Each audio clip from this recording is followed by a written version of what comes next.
Every who down in Who Newville liked the holidays a ton, but where to get great prices on gifts they had no idea. None. They searched and they searched for great gifts under $25. Gifts for spouses and friends and even their toddlers. When suddenly one who shouted, Walmart has what you want, knowing they have Lego, Tree Hut, and no prices to flaunt. So they enjoy the holiday season as who's often do. Cheering and shouting, Walmart has incredible gifts. Who knew? Find gifts they'll love under $25 at Walmart.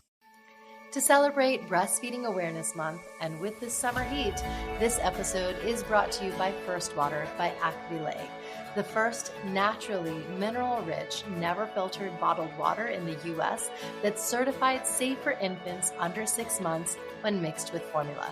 Founded by a mom of 3, Aiste Minute, First Water follows European postpartum practices where nursing water is essential. As many new moms know, breastfeeding uses up to 25% of the body's energy, and staying hydrated is critical. But most bottled waters are filtered or purified, stripping away the very electrolytes and minerals your body needs to recover and thrive. First Water is different. Sourced from a unique spring, it retains its natural magnesium, calcium, and electrolytes, has a natural pH of 8, and contains absolutely 0 nitrates or nitrites. That means it supports faster hydration, better oxygen absorption, digestion, and overall wellness for moms, babies, and the entire family. Whether you're mixing formula, nursing around the clock, or simply looking for cleaner hydration, First Water is setting a new gold standard in maternal and infant wellness in the U.S. Learn more at getfirstwater.com. That's spelled get, the number 1, ST, water.com. Because your baby's first water should be the best. Whether it's camp, back to school, or year-round sports, daycare, and even college, we have to label everything. Water bottles, backpacks, sporting goods, jackets, binders, and more. My favorite brand, Name Bubbles, makes labels that are waterproof, dishwasher safe, laundry safe, and designed to last. New this season, Name Bubbles now offers a custom clothing stamp. It's fast and semi-permanent to label clothing, towels, and other fabric items. Name Bubbles is mom-owned and operated with over 15 years of experience helping families stay organized, made right here in the USA. Check out my interview with the founder, Michelle Brandress, in the podcast archives. Visit namebubbles.com and use code MOMSENSE15 to receive 15% off your order. The discount cannot be combined with other discounts or offers, and the stamp and stamp-related products are excluded. This is valid through September 30th. Happy labeling! There is no hood like parenthood. Hi, I'm Kanchan Koya. I'm a former CNN journalist, mom of 3, including twins, and host of That's Total Mom Sense, the podcast. Now, if I had $1 every time I heard, gee, you have your hands full. On my show, I interview change makers on their life lessons, legacy, and superpower of intuition, which I call our Mom Sense and Dad Sense. I've had the privilege of working with Mom 2.0, March of Dimes, and the White House, and have had some pretty amazing parents on my show. Hey, what's up? I'm Kelly Rowland. Hi, this is Chelsea Clinton. It's me, Bobby Brown. Can't wait to share my story. That's Total Mom Sense is a production of the Evergreen Podcast Network. Be sure to subscribe wherever you listen to podcasts and on YouTube so you never miss an episode. To join my tribe, visit that'stotalmomsense.com and follow me on Instagram at Kanchan Koya. Now let's dive into today's episode. Welcome to That's Total Mom Sense. This is our very special Food for Thought series, where we dive deep into how to empower families and lead with intention in their homes, their kitchens, their bodies, and their wellness. Let's begin with this truth. Over 80% of women experience hormone-related symptoms in their lifetime, and yet most go undiagnosed or untreated. Menopause affects nearly half the global population, but it's still steeped in silence and stigma. And meanwhile, modern science is finally catching up to what ancient cultures knew all along, and that food is medicine, especially spices. They can not only help us survive, but thrive through hormonal shifts, inflammation, and everyday stress. Today's guest is at the forefront of this movement. Dr. Kanchan Koya is a molecular biologist trained at Harvard Medical School, turned integrative health educator, cookbook author, and founder of Spice Baby. She's a wife and mom to her darling kids, Ilhan, who's 12, and Noor, who's 8, and they're based in Brooklyn. I know that my audience already knows Kanchan very well because she is super active on Instagram. Her handle is at Chief Spice Mama. Kanchan, thank you for bringing the spice back into our life and joining me on That's Total Mom Sense today. Kanika, thank you so much. It is an honor to be here. Oh, thank you. I want to share how we met because I really just love the synchronicity sometimes. But it was through two of our common friends. First is Anita Chatterjee. We connected at an event that she was hosting in New York City. And Anu Segal is another one. Anu is a sweetheart, and she was like, "You have to meet my friend Kanchan," and she organized a dinner for us, and we hit it off right off the bat. So I'm so glad that you're in my world. Same. I echo that back to you. Anita and Anu, both master connectors. So yeah, grateful for them and this amazing connection now and our friendship. Yes. I want to share with you how I just love your name. Firstly, Kanchan reminds me of the fun jingles we used to hear growing up in India. I'd go every summer, but Kanchan nonstick cookware was the the cookware of choice, and I still remember the jingle. It was Kanchan nonstick cookware. Kanchan non-stick cookware, simply impeccable. And Koya is like the sweetest part of our mithai and barfi. It's like the curd and whey that we enjoy, and you're super sweet. And so it's just, I feel like marrying the two, I think it's like you were meant to do this work. It was destiny. Oh my gosh, you're so sweet. And it's so funny because, yes, I remember the jingle and I remember the ad. And I am so anti nonstick cookware now. So we can get into that, which is just funny and ironic. Yes. And then Koya is my husband Sharif's last name, which I took on, even though I am deep down a feminist and would have happily kept my maiden name. But my maiden name is so long. Every time I make a reservation online, I have to literally spend 5 minutes giving out my maiden name. So I'm like, yes, for pragmatic reasons and because I like the name Koya, we're going with Kanchan Koya. So here we are. It works. Oh, I love it. What's the maiden name? Now I'm curious. Mir Chandani. I'm Sindhi. Oh, I love that. Okay. Yes. Just long. It's long. Yeah. Yes. Yeah. It's like M for Mary, I for India. I know exactly what you mean. My Masi is married to Mulchandani. So we have a huge family in Lagos and London and Bombay through marriage. We're Punjabi, but love the Mulchandani clan and anything Sindhi. we're neighbors after all. That's so fun. Oh my goodness. Now tell us about your childhood. I want you to take us back to what it was like growing up, in India and around so much family.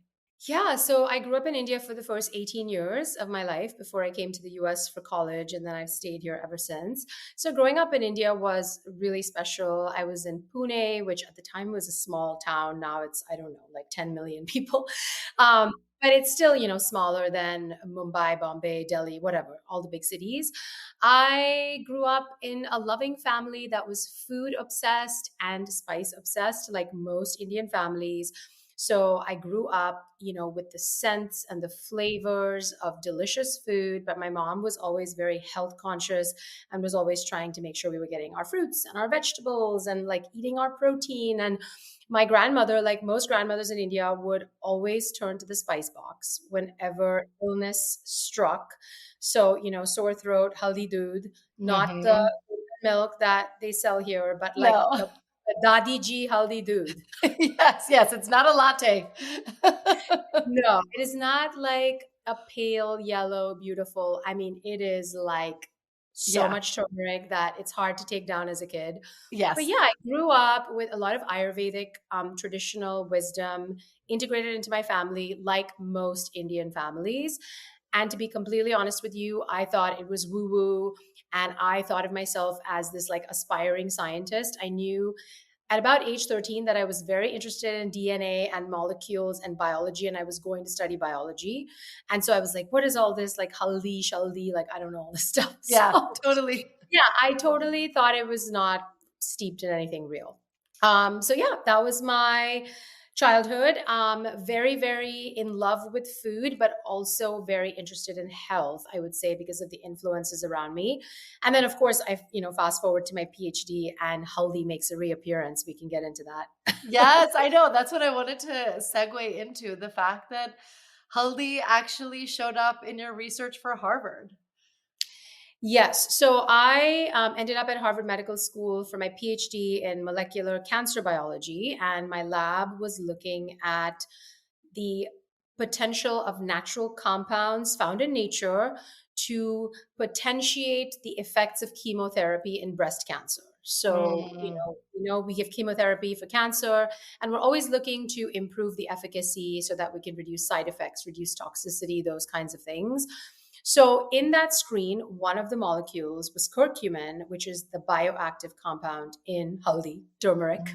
Yes, And I was a collaborator on this project with a postdoc in my lab. And I was like, wait, are we really looking at turmeric in the screen? That is, wow. Like, yeah, it was a real full circle moment for me as a desi, aspiring scientist, kind of like just like skeptical about some of this ancient wisdom. And yeah, I was like, wow, that's wild, basically. Yes. So yeah, and now we know from a ton of research that curcumin and other bioactives in turmeric and other spices do have real physiological effects in our bodies, whether it's calming inflammation, improving gut health. So that was really like a big moment for me. I didn't actually do anything with haldi just yet. I was finishing up my PhD. I dabbled a little bit in biotech and pharma, but I was always deeply interested in food as a source of preventative health, as a tool for preventative health. And so that's what kind of really inspired the birth of Spice Baby a few years later. That's incredible. I love that. And I think, why I have so much respect for you, and I can speak for, my entire audience and counterparts, those who knew you from before and those who are getting to know you now, is that you understand the science and you're able to distill it in a way that's palatable for us to like literally absorb. It's like, oh, wow, this, ailment can be cured by this mineral or vitamin that's found in these foods. It's incredible that you are able to do that. And I think that gives you so much more credibility than, I authored a cookbook, like here are my faves. And yeah, I think I respect the science more than anything. Oh, thank you. Yeah, I try because there is a lot of misinformation out there. And unfortunately, it causes a lot of confusion in people's minds about what food can and cannot do. So I'm very, very careful when I talk about the impact of food on health, when I talk about what the science actually shows versus what it doesn't. So, the truth, as they often say, is in the nuance. It's never in the extreme kind of black and white. And unfortunately, on social media now, we have a lot of extremes and a lot of oversimplification. So yeah, I see my role as kind of just trying to like separate fact from fiction and tell it like it is. You do it brilliantly. Thank you. And being this chief spice mama, let's get into just the spices. What are ones that we should all have in our kitchen cabinet? What are their properties? And, when should we be taking them? This is a big, big loaded question, but you take it where you want to lead us. Yeah. So, I mean, I think, for the South Asians in the audience, a great starting point is your spice box, your spice dabba. Yes. That we inherited from our ancestors that we probably think is like nothing special. But the reality is when you start to look at the basic spices that are part of literally every Indian kitchen, there is turmeric. We've talked about turmeric and its bioactive compound curcumin, but there are other bioactives in turmeric that are being studied or not yet studied, which is why I always say use the whole spice instead of like a curcumin supplement, which can be tempting because when we hear something is good for us, we're like, more is better and a supplement must be even better. And there are uses for a curcumin supplement in consultation with your physician, the right quality. There was a recent big scare in the news. People might have heard about a woman who showed up with liver failure because she was taking all these like high dose turmeric supplements. So it's always good to be mindful that supplements are not regulated by the FDA. And you do need to understand the source and you do need to understand how it fits into your overall health picture. So don't just go taking random supplements. But, you know, there are studies, for example, looking at turmeric supplementation for the benefit for the relief of like osteoarthritis. But the point is, when we look at the whole spice, it comes with these compounds in a food matrix. It's not just an isolated compound. Nature is never about like, here's one magic bullet. Yeah. It's about a much more holistic picture. So starting with haldi in your spice box, using it regularly, 1 to 2 teaspoons a day, peppered throughout the day in your lentils, in your eggs, in whatever preparation that strikes your fancy. If you want to make your Dadi Ji's haldi doodh. Yeah, definitely in the winter. Yeah, exactly. It's a great way to get regular exposure to those compounds that we call antioxidants, polyphenols. And the reason those compounds are so potent is because at a cellular level, they reduce something called oxidative stress.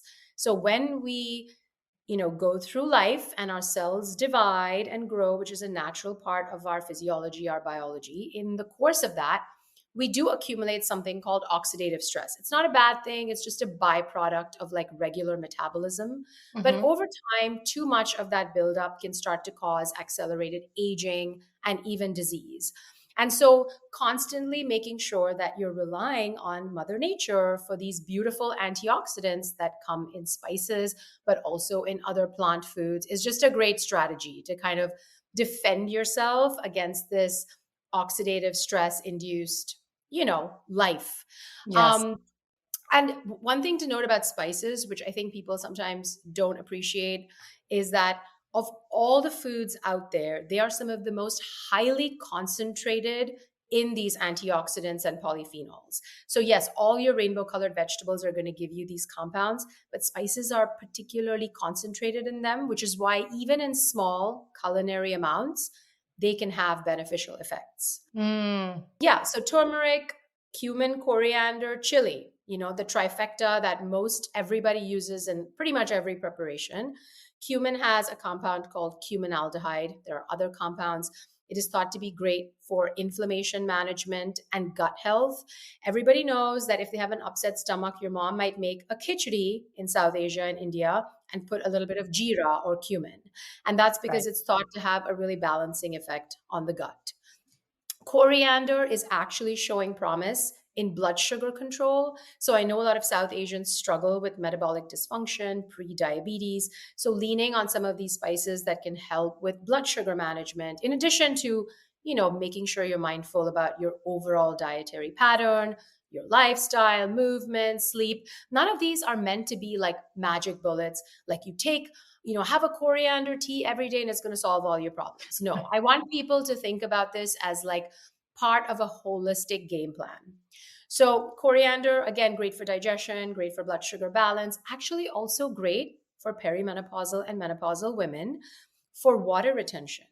Because as we go through this life transition, we start to experience some fluid shifts because of the hormonal, let's say, roller coaster. Yeah. So women will often come to me in my health coaching practice and say, I am puffy all the time. Like, I just feel bloated. Like I'm holding all this excess water. Coriander has a mild diuretic property. So if you make a tea with some coriander seeds, some fennel seeds, some rose petals, after dinner, it's like really soothing. It's a beautiful ritual and it can help with digestion and puffiness. And then chilies. Okay. There are actual studies suggesting that populations that regularly consume chili peppers live longer. Oh my goodness. My food is so Pica bland. I just can't handle it. It's like, It's okay. You're fine. So again, it's not like if you're not eating chilies, like but the point is that if you enjoy chili peppers, they are thought to be really beneficial because they have a Mm, compound called capsaicin, which is a potent anti-inflammatory. okay. And there's actually a recent study that was very interesting, which was that if you add chili peppers to food, it actually causes people to kind of slow down, eat more mindfully, and prevents overconsumption. I was cracking up because me personally, if my food is spicy, I just eat more of it because I love it so much. Yeah. So I was going to refute the study claims, but the point is that, spices interact with our taste buds, our metabolism, our appetite hormones, our hunger hormones in really, really interesting ways. So I already mentioned turmeric, cumin, coriander, chili. Those are already in a spice dabba. Fennel is Mhm. another great one. It is great for digestive distress in perimenopause and menopause, especially our gut microbiome changes, and we start to experience a loss in diversity. So fennel can be really, really potent to help with gut issues, bloating, digestive distress. Saunf at the out when Soft, you yes. exit, yeah, you exit any Indian restaurant, there's usually a bowl of saunf. There's a reason for that. Yeah. And then one spice that I love to introduce to people if they don't know it already is sumac. I always joke and say that if I were going to design the perfect spice box, it would be my Indian dabba plus sumac. Oh my Sumac gosh. is a spice from the Middle East. It's kind of like purplish, like a deep burgundy purple, and it is packed with antioxidants like anthocyanins, which are great for brain and cardiovascular health. And it's delicious. It's like lemon without the liquid. You can sprinkle it on your salads, your hummus, your eggs, your avocado toast. It's just a pure delight for the senses, and it's also great for you. So, those would be some good starter spices. That is excellent. I love it. And it's all things that we can, get readily. And for those of you who aren't South Asian, Google Patel Brothers or South Asian grocery store near you, and you will find all of these spices there, and even in their raw form. I love, the same way we have ginger. I love the turmeric in its, raw form, the sabat haldi.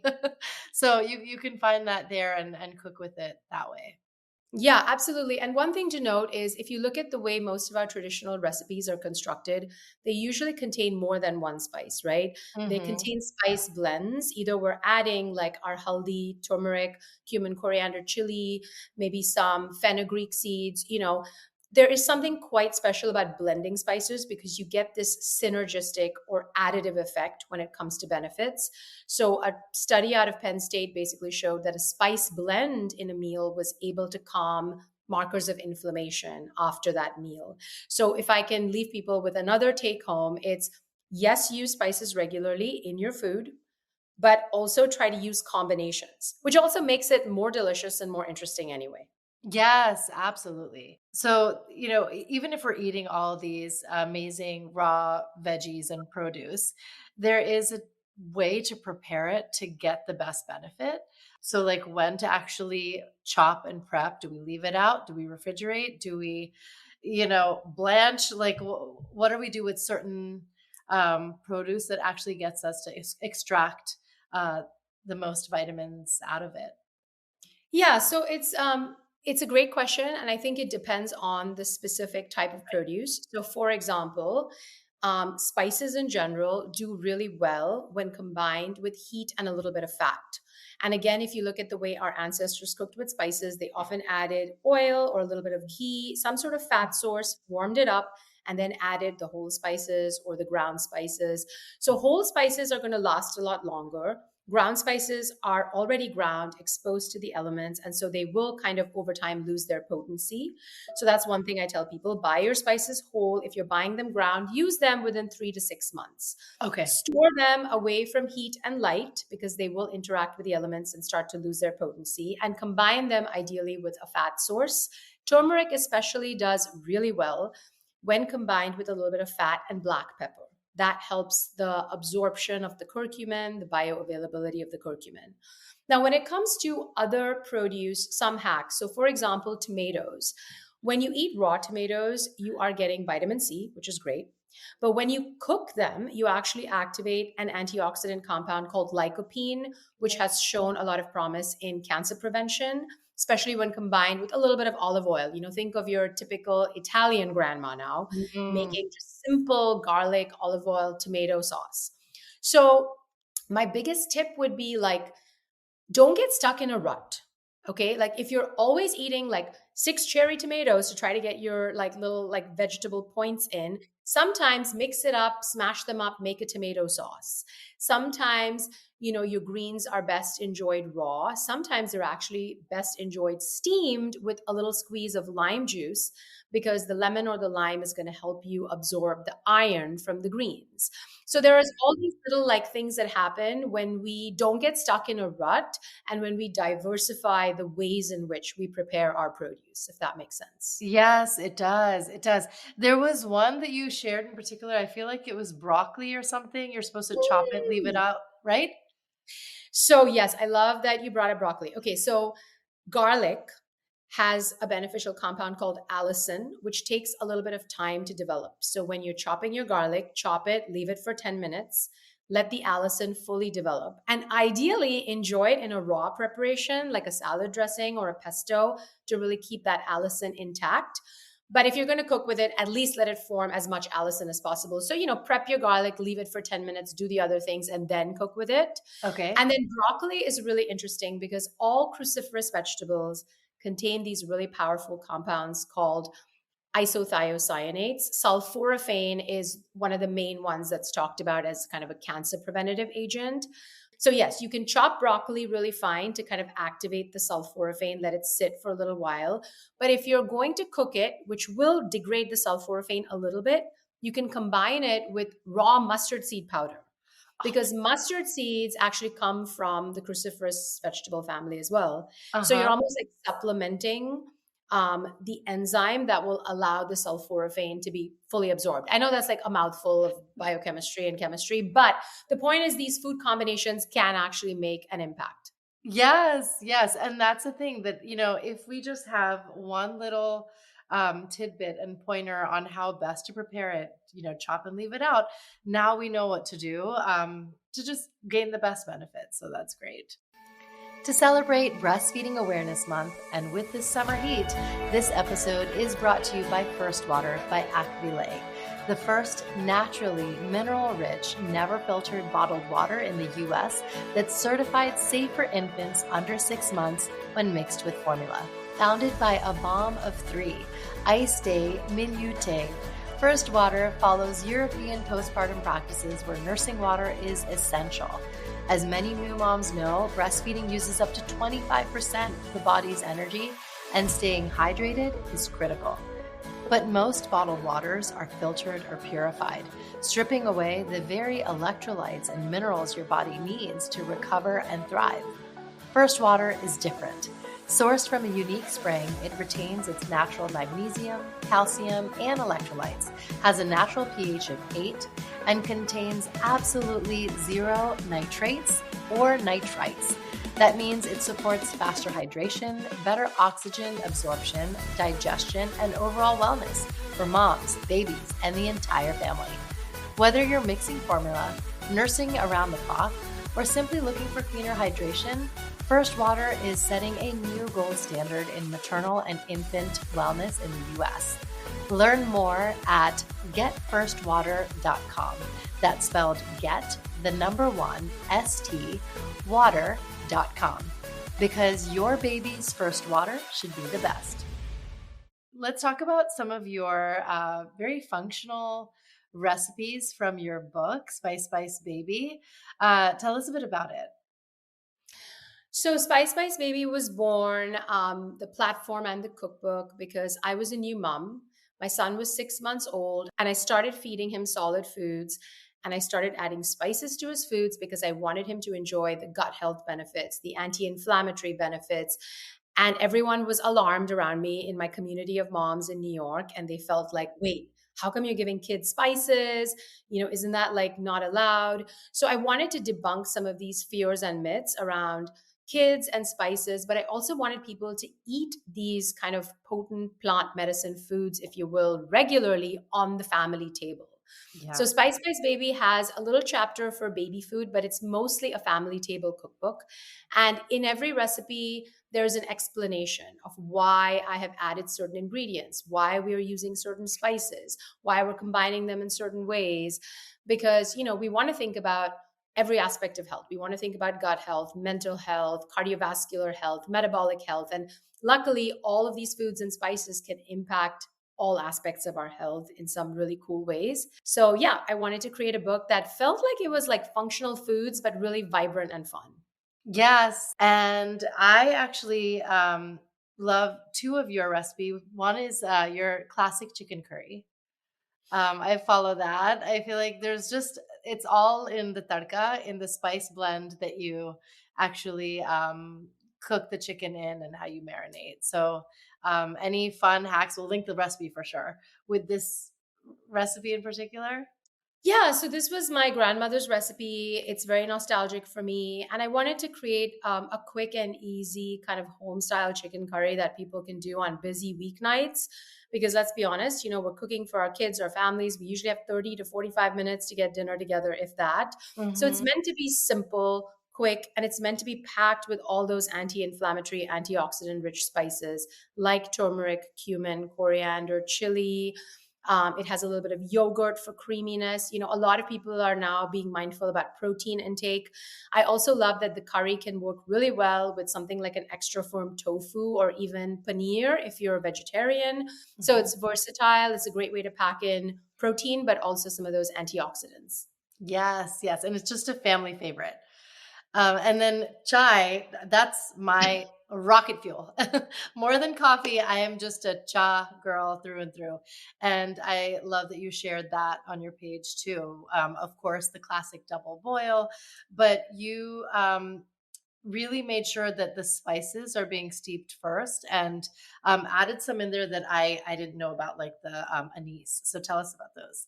Yeah, so I created the chai recipe in my book using a lot of the classical chai spices like ginger, cardamom, cloves, black pepper, fennel, but I also added things like star anise because star anise is really interesting spice. It contains a compound called shikimic acid, which is the starting point in the synthesis of Tamiflu, which is one of our most successful antiviral drugs. And very often in the fall, the winter, we're trying to kind of support our immune system. We're trying to ward off infections from viruses. So I always pull out my antimicrobial chai recipe, I call it, just to support my immune system, keep inflammation in check, but also have some of these antimicrobial effects. I also love the flavor of star anise. It's very often used in Chinese or Vietnamese cooking. It adds a real complexity and depth to the chai. So yeah, that was the rationale. Since we are putting all these amazing spices together, why not add some that really kind of give you bang for your buck? Yes, yes. And all these recipes are just so family friendly. Could you tell us how you kind of integrate? You don't have to necessarily like sneak in, but you're kind of sneaking in the spices into your kids' foods and how they like it. Yeah, so let's start with the chai, right? Like often my kids will be, someone will bring home a cold from school or whatever. And I'm like, okay, I make the chai. I don't actually add black tea leaves. I add naturally decaffeinated red bush or rooibos tea leaves. And I make them a chai that is decaf because I don't want them bouncing off the walls and Yeah, not sleep midnight. right, right.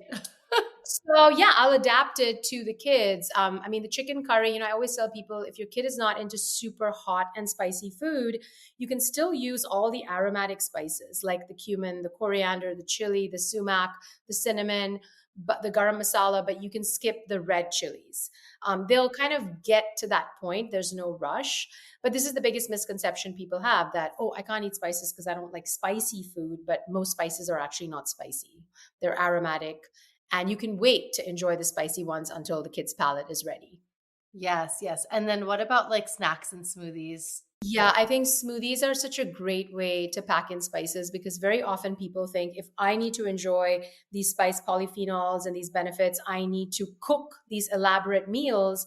but you could be making a smoothie with some frozen blueberries, your favorite nut milk, a little bit of chia seeds and flax seeds if you want your protein powder, and then cinnamon, which in the research has been shown to balance blood sugar and improve insulin sensitivity, a little bit of cardamom, a little bit of ginger to boost circulation. So there's so many ways to use smoothies and snacks as opportunities to add in more of these spice antioxidants.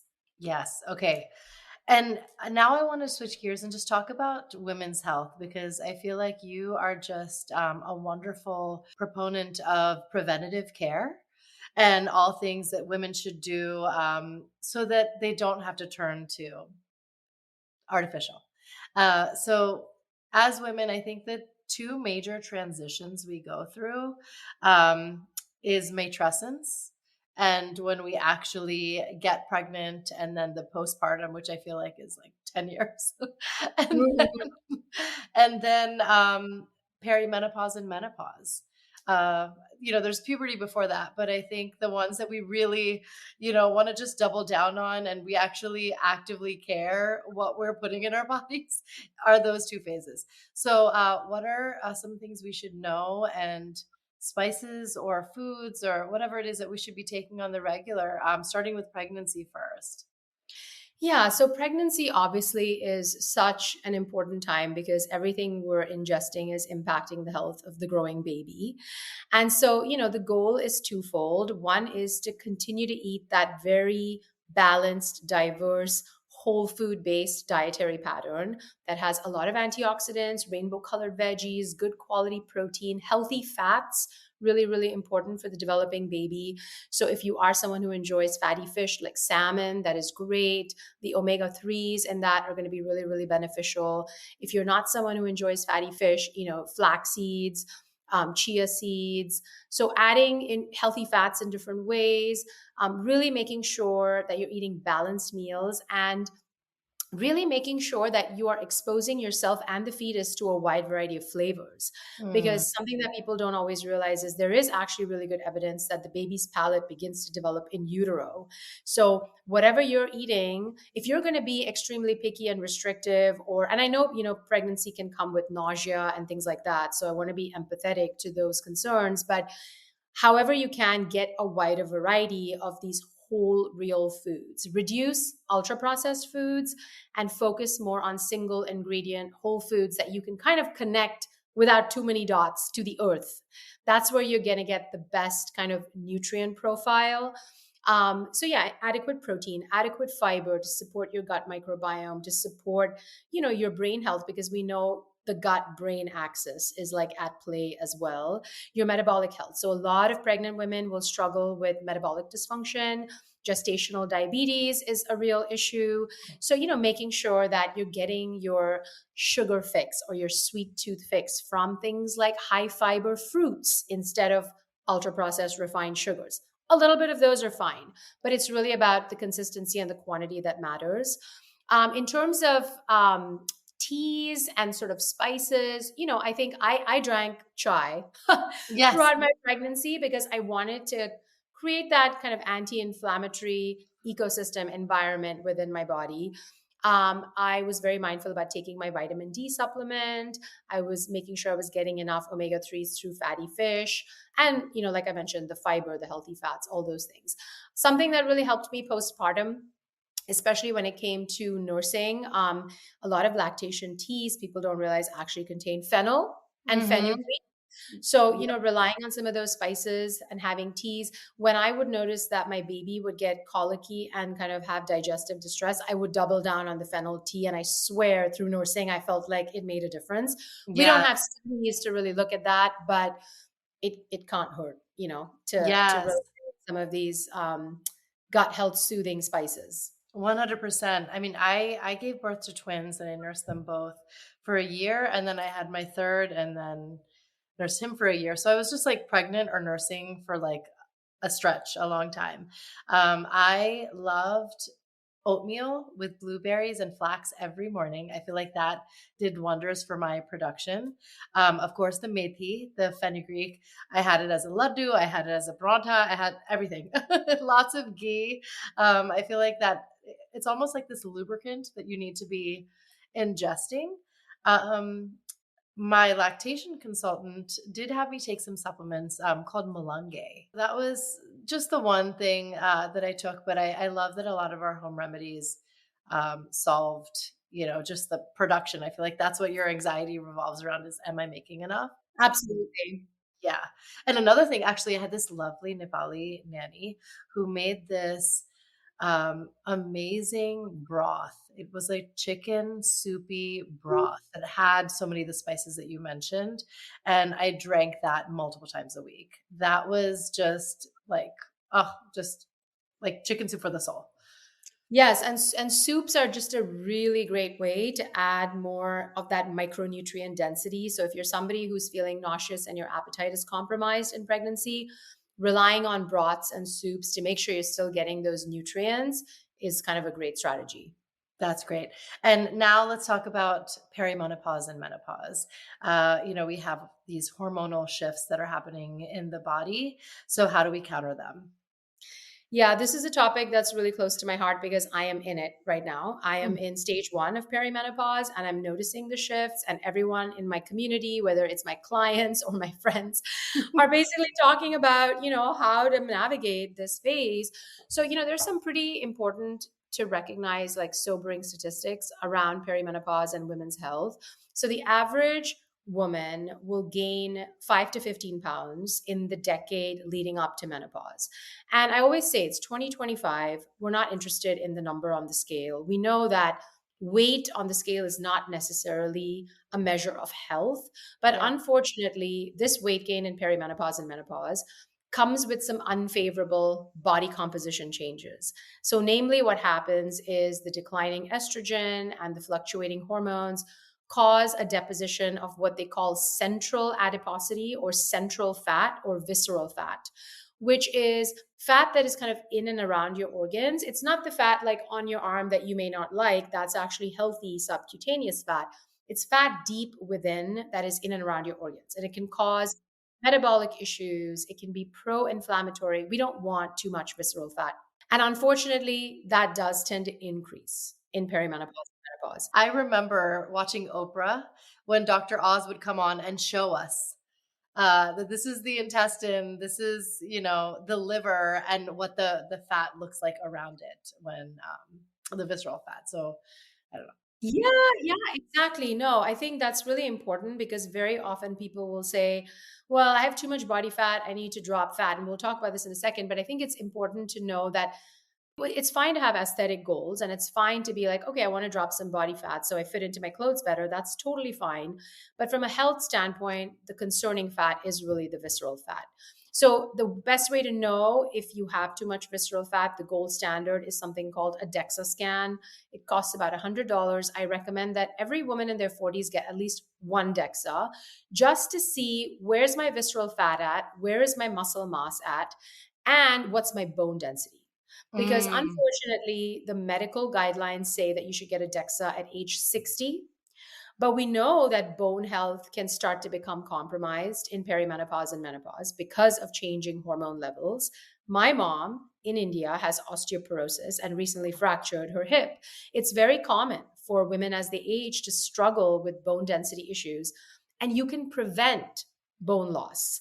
Versus treating it, it's much easier to prevent. But if you don't know where you stand, then you don't really know how to strategically, focus on it. So I do recommend everyone get a DEXA in their 40s, pay out of pocket. It's like $100. It's totally worth the investment. But if you cannot get a DEXA, you can use a crude measure, which is the waist to hip ratio. And if that is 0.85 or under for women, that is thought to be a sign of good health in terms of visceral fat. But if it's higher, it means that you probably have some visceral fat deposition and you need to focus on fat loss for that reason. The other body composition change that happens in perimenopause, which is not great, is that you tend to lose muscle. So unless you are very strategically working to maintain and build muscle, focusing on certain types of exercise, certain types of nutritional strategies, you are going to lose muscle. And so it becomes this kind of really unfavorable combination. your visceral fat is going up, your muscle mass is going down. People will notice increases in inflammatory markers. They might notice increases in LDL cholesterol, triglycerides. Their insulin sensitivity may go down, all the things we don't want. Yeah. Yes, The reason I exactly. paint this kind of dire picture is because we want to pay attention to these things, and we want to try to prevent them before they happen.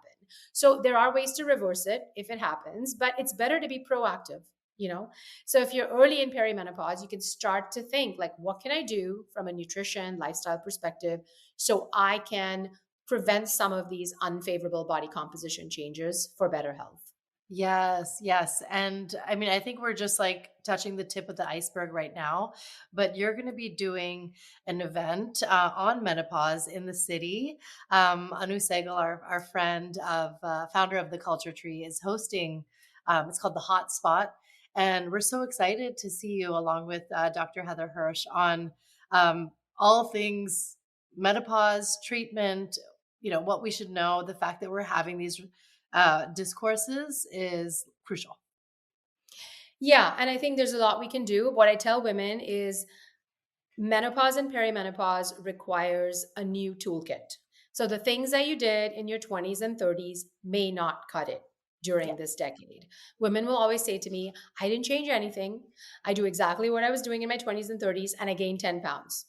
The rules are different. It is a different game because we are up against these hormonal changes. Our sleep is being affected, which affects our energy levels, our desire to move, our stress is higher. We're the sandwich generation. Like we have the young kids, we have the aging parents. So all of that is impacting our desire to move, our ability to, regulate our appetite, and it all kind of is at play. So we just need a different playbook. Yes, it's so true. I mean, I know you know this. My mom has Alzheimer's. She was diagnosed like 5 to 6 years ago. And I wish that we knew when she had gone through menopause, and did all the gut health kind of reframing so that would have positively affected her brain health and, her neurological footprint now. So we have to, and it starts in the gut. Yeah, absolutely. And I think I'm a big fan of nutrition as a tool, very potent tool, and movement in this life transition. And the great thing is, like, every single thing that we do for preventing the weight gain in perimenopause and menopause is also supporting our gut health, our brain health, our cardiovascular health, all our metabolic health. So it's like a win-win. Yes, exactly. Now I want you to just touch on some brands that we should know about, because you are very, very selective and mindful of those you endorse, and you do so well on social media. And so I want you to just take a second to share them here too. Yeah, so I am selective. I work with brands. I do fun partnerships with them. I either develop recipes or do educational content around their products. One brand that I've been loving is a protein powder brand called Aura Organic. So you don't have to take a protein powder, but protein is very, very important during perimenopause and menopause because it supports muscle growth, which is a huge priority. But it also can regulate our appetite and our hunger hormones and our satiety to help with weight management. So I think it's fine to get all your protein from food, but I like to use the protein powder as a supplement once a day in my morning shake. And I love Aura because it's a plant protein. It has all the essential amino acids, and it is third-party tested for heavy metals, which can be a real concern with protein powders. It also comes with this really cool kind of polyphenol blend. So that's one that I've been loving. I also have been loving, from a gut health point of view, a new supplement that just came out. It's a whole food supplement from Zoe. This is a microbiome company in the UK, and they did a 6-week study on this whole food plant-based supplement for gut health, and basically found that it improved microbiome diversity, energy levels, overall health in 6 weeks.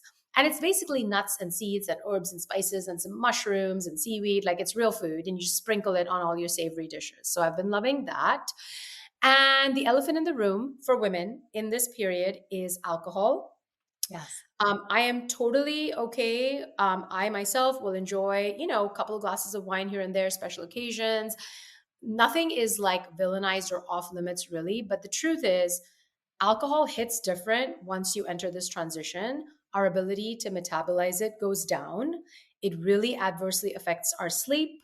We're already prone to more anxiety and PMS in perimenopause and menopause, and alcohol worsens anxiety because it dysregulates GABA, which is our kind of anti anxiety neurotransmitter. So I think mindful drinking is a good goal in this life transition. So a brand that I love that I work with regularly is called Athletic Brewing Company.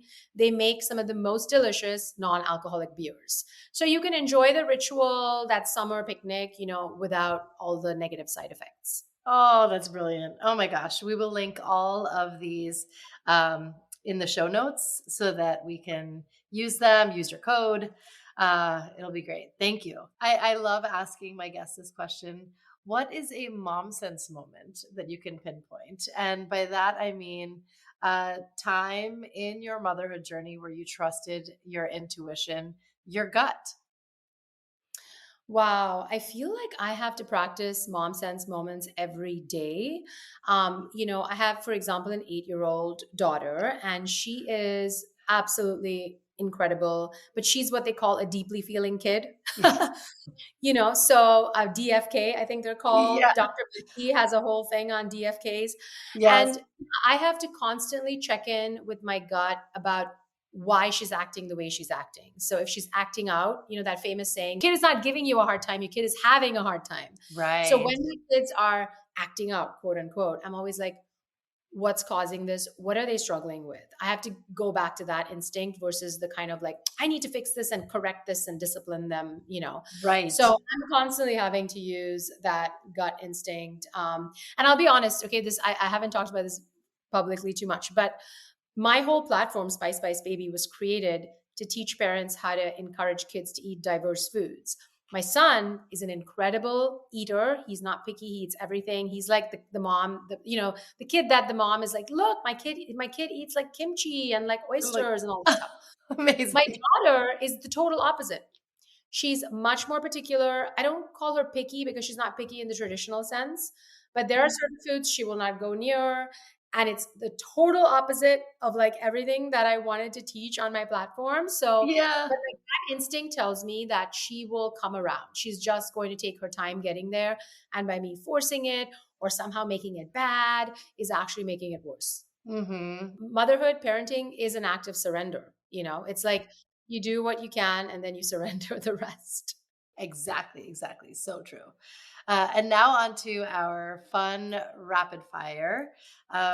This is going to just allow us to get to know you a little better. Are you a morning person or a night owl? Night owl. Okay. And then do you run on your chai or coffee or matcha or something else? Ooh, I definitely need caffeine in the morning. I do either matcha and coffee or chai and coffee. Usually 2 things of caffeine every morning, but early in the day because I don't want to disrupt my sleep. Nice, nice. And could you share maybe what your favorite spice is right now? It's too hard to choose, but one that you're like, I've been using this a lot more lately. Oh gosh, yes. I have been loving Urfa chili.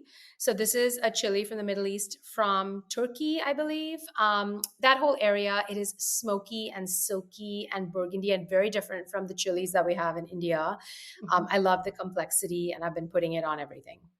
Yum. And what is a go-to weeknight dinner for you and the fam? Mm.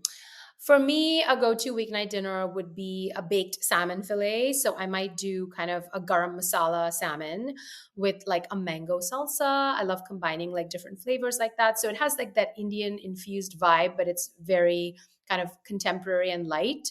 And then I always do some veggies on the side. My kids shockingly actually like asparagus. So I might throw in some grilled asparagus with a little lemon zest and then like a baked sweet potato. Nice, nice. And a food that you always travel with? Ooh, almonds in my bag. Just easy, fiber packed, healthy fats, or Yes. pistachios. Yes, satiating too. And what does wellness mean to you? Wellness to me is about showing up fully in your life, feeling like you have the vitality and the energy and the resilience to show up fully, share your gifts with others, connect with others in a meaningful way, not feel weighed down by your kind of physical form, but actually feel light and energetic in your physical form. A myth about menopause that you'd like to bust right now. Oh my gosh. That it's about like a positive mindset and, just like powering through, like our ancestors did. No, it's about using the tools to transition with grace and with intelligence and with science to reduce risks and feel good because we all deserve to feel good. Yes. A book that changed your life? One, it's hard to pick one, but. Yeah, it really is. Okay, a book that changed my life. I'm thinking of one that I read recently, Martyr. I read a book, Martyr by Kaveh Akbar. It is beautiful. He's a poet, and it's just about like how you can find hope and meaning even when there is a lot of suffering around. That's beautiful.